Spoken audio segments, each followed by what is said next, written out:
Des fois, évidemment, les traces archéologiques, il faut quand même les mettre dans des vitrines un peu protégées. Bernard Hulin, vous êtes venu avec deux pièces exceptionnelles. Il s'agit de quoi?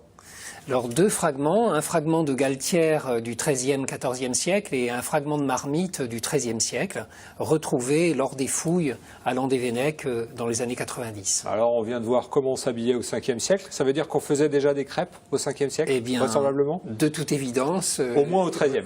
Voilà, au moins au XIIIe, sans doute avant. Et en fait, là, il suffit de regarder ce fragment pour comprendre que on a une galtière dont le diamètre est d'environ 40 cm et c'est à peu près aujourd'hui la taille des biliques. Donc vous voyez, la tradition remonte loin. Vous recevrez aussi le public dès ce vendredi, d'ailleurs avec des scolaires, au musée de l'abbaye de Landévennec. Qu'est-ce que vous proposez sur place? Je crois même que l'association de l'Étavia qu'on vient de voir vient régulièrement chez vous aussi. Tout à fait. Donc dès demain, les classes sont accueillies pour des ateliers sur les pollens, avec des agrandissements de pollen. Et quel est le lien entre le pollen et l'archéologie? C'est ça qui est assez extraordinaire, c'est que le sol conserve, enfin tout particulièrement dans les milieux humides, comme à Landévennec, des pollens très anciens, et ensuite il suffit que les chercheurs étudient ces pollens pour nous donner une idée de l'environnement de l'époque. Et donc pour le coup, dès demain, là, les enfants vont travailler sur ce sujet-là, qu'on va retrouver le samedi, le dimanche, de manière relativement ludique.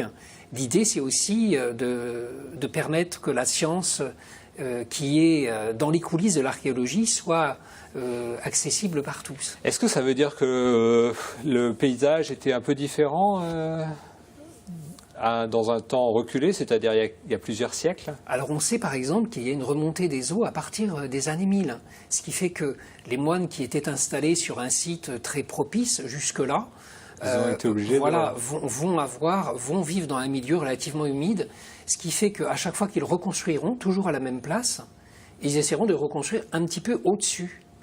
Et c'est comme ça que le sol de Landévennec conserve les plans des différents monastères qui se sont succédés au même endroit.